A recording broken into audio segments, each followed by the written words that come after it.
Have you ever made a list, felt wildly proud of yourself for being on top of things, and then the list disappears? Not just the paper, but the memory. By lunchtime, you're standing there thinking, what did I even write down? If that's been happening more lately, especially in your 40s or 50s, this episode is for you. Because there's a thought a lot of women have in midlife that can be honestly scary. I used to be the one who kept it all together. I used to remember everything. So, what is going on with my brain?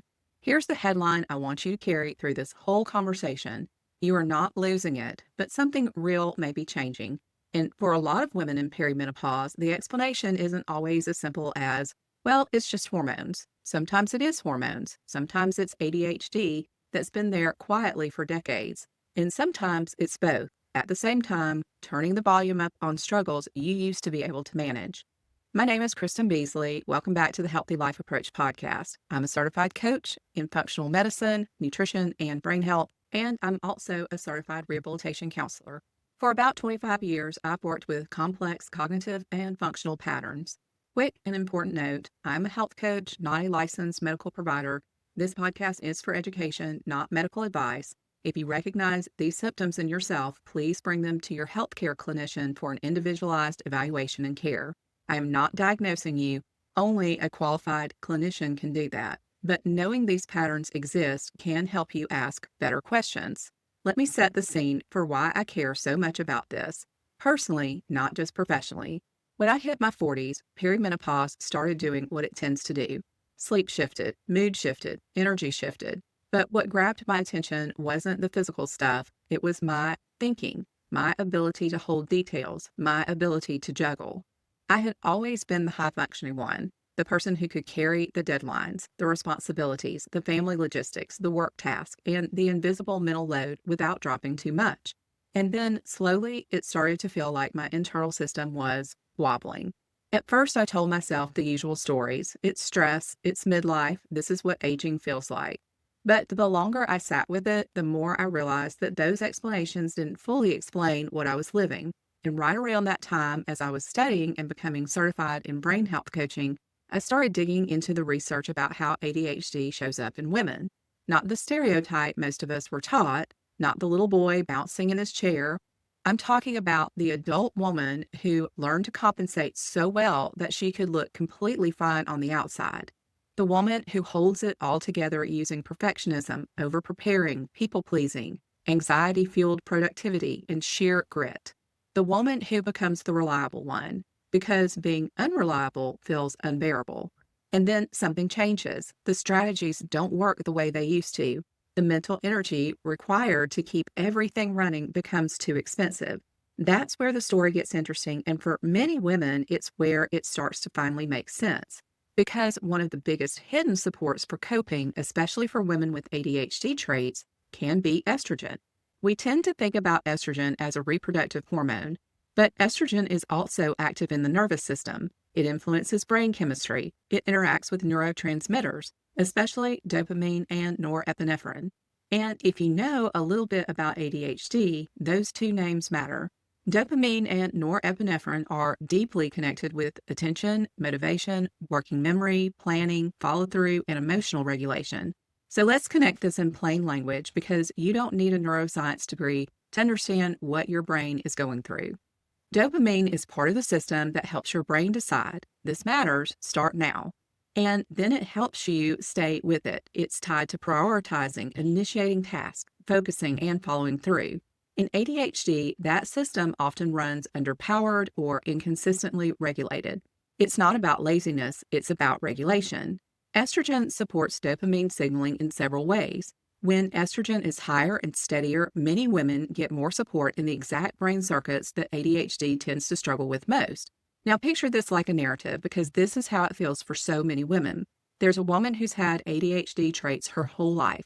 Maybe nobody ever called it that. Maybe she didn't even suspect it, but she has a pattern, losing things, running late, needing pressure to perform, feeling overwhelmed by details, getting emotionally flooded faster than she wants to admit. And still, she builds a life. She builds systems, color-coded calendars, lists everywhere. Overachiever, overthinker, triple checking. She becomes the person nobody worries about because she's the one who handles it. That's the setup, and it was who I was at an earlier age. Then perimenopause arrives, and here's the twist. Estrogen doesn't always decline in a calm, straight line. For many women, it swings up and down, sometimes dramatically day to day, week to week. And those swings don't just change periods or cause hot flashes, they affect the brain. If estrogen has been helping support attention and regulation, perimenopause can feel like someone is quietly removing the support beams from a building. It doesn't crash immediately, it creaks, it sways, and then one day you put your keys in the wrong place, stare at them, and think, this isn't me. What's happening? Research is finally catching up to what women have been saying for years. Studies suggest that ADHD symptoms can get worse during low estrogen phases across the menstrual cycle, and many women report more ADHD-like complaints as they move from premenopause into perimenopause, with only partial improvement after menopause for some. And here's a detail that matters a lot. In large surveys, many women with ADHD say the hardest time wasn't childhood. It was perimenopause and menopause. That doesn't mean ADHD magically begins at 47. It means that the coping strategies that kept everything afloat can stop working as well. The scaffolding comes down, and the symptoms that were always there become impossible to ignore. It's why, after being a caregiver to both parents and a mother to 3 teenagers, I couldn't fathom being so overwhelmed. I had done some pretty impossible things while working a full-time job that required intense travel. Now, let's talk about why this can be so confusing, both in the doctor's office and in your own head. On the surface, perimenopause, brain fog, and ADHD can look almost identical. Both can look like trouble focusing, reading the same paragraph 5 times, losing your train of thought mid-sentence, walking into a room and forgetting why you went in there, missing appointments you truly care about, even when you set reminders.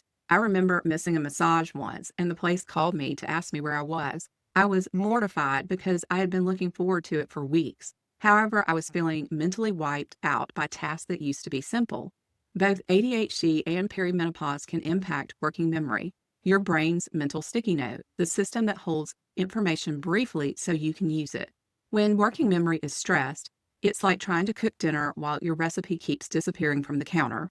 Both can affect emotional regulation. You might feel more reactive than you want to be, thinner skinned, more easily overwhelmed, or as your capacity shrank overnight.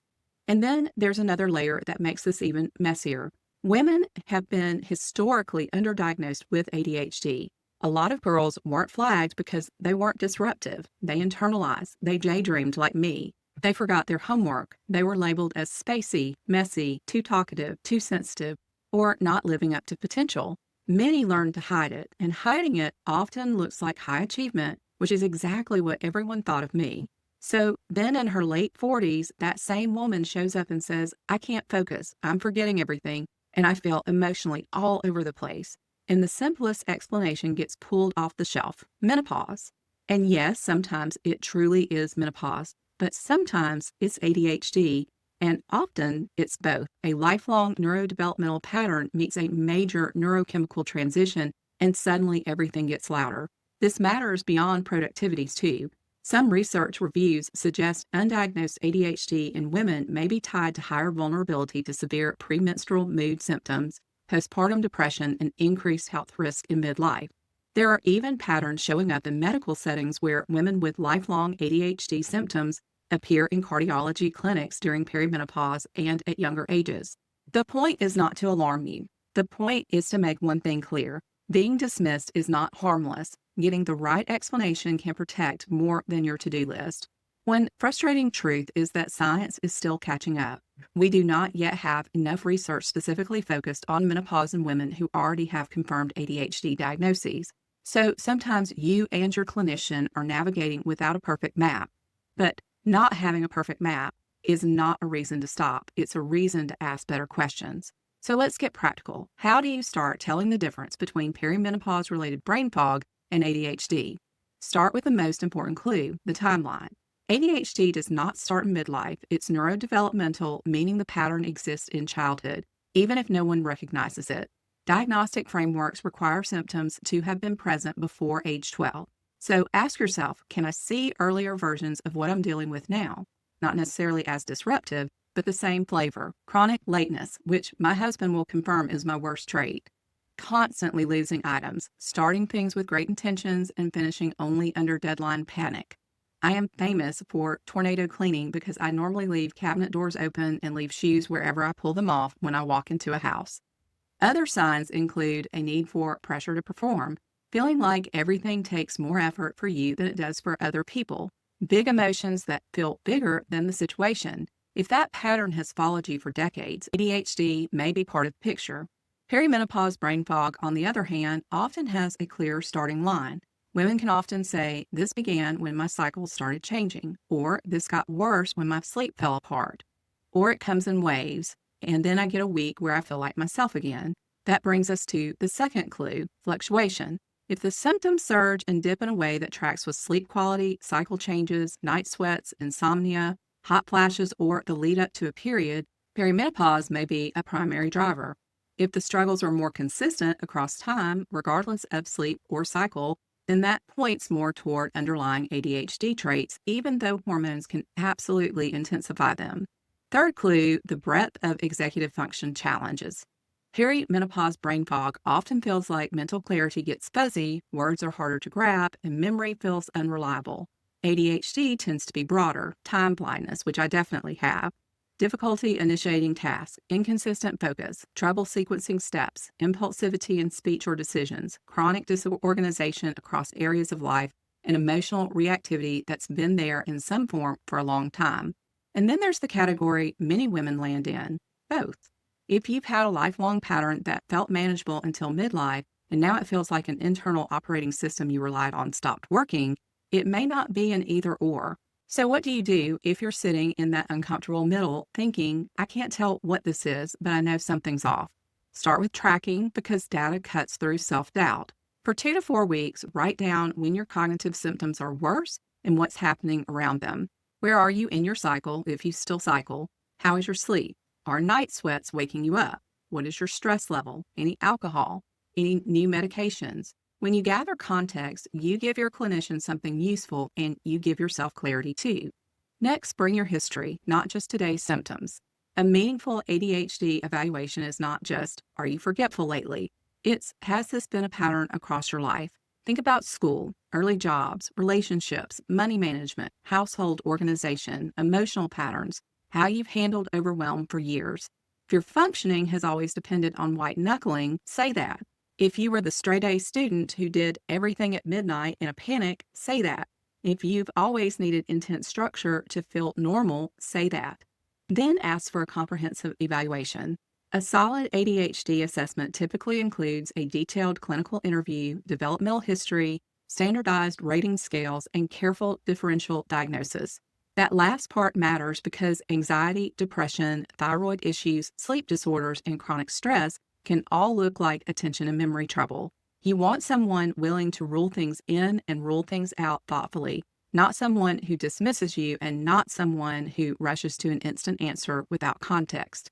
If you're already working with a menopause-informed clinician, bring the ADHD question there too. In some cases, hormone stabilization, sometimes including hormone therapy when you consult your physician and he or she agrees it's appropriate and decides to prescribe, can improve cognition a lot. If that happens, it's a clue that hormones were a major driver. If hormones stabilize and you still feel significant executive function impairment, that's a clue that an ADHD assessment deserves more urgency. And no matter what the final explanation is, perimenopause, ADHD, or both, your foundations still matter. Sleep is not a luxury for brain function. Movement supports dopamine and mood regulation. Stress management matters because chronic stress drains focus and amplifies emotional reactivity. Social connection matters because isolation makes symptoms feel louder and heavier. I want to close with the message I wish I'd had earlier, and I know many women need it right now. If you've spent a lifetime pushing harder than everyone else just to stay afloat, you're not weak, you're not broken, you may have been functioning without the support your brain actually needed. And if the answer turns out to be ADHD, getting that name for it in your 40s or 50s is not too late. For many women, it is one of the most compassionate reframes they've ever received. It doesn't erase the hard years, but it explains them. It changes the story from, "Why do I keep failing at things that are easy for other people?" to, "I wasn't given the right tools for how my brain works." And if the answer turns out to be perimenopause brain fog, that matters too. Hormonally driven cognitive changes are common, real, and often treatable. Brain fog is not a character flaw, and it is not automatically a preview of your cognitive future. Either way, you deserve answers. You deserve to be taken seriously. You deserve more than, "That's just aging." If this episode made you feel less alone, share it with a woman you love. Sometimes the greatest gift is giving someone the words for what they've been living through. You can connect with me on Instagram at Kristen J. Beasley or YouTube at Healthy Life Approach. Thanks for spending this time with me. Please take care of your beautiful brain. Disclaimer, this podcast is for general educational purposes only. It is not medical advice and does not replace care from a qualified health professional. Please consult your licensed provider about medical concerns and before starting any supplements, medications, protocols, or lifestyle changes. This podcast does not create a coach-client relationship. Individual results may vary. From time to time, episodes and materials may include affiliate links that may provide a small commission at no extra cost to you.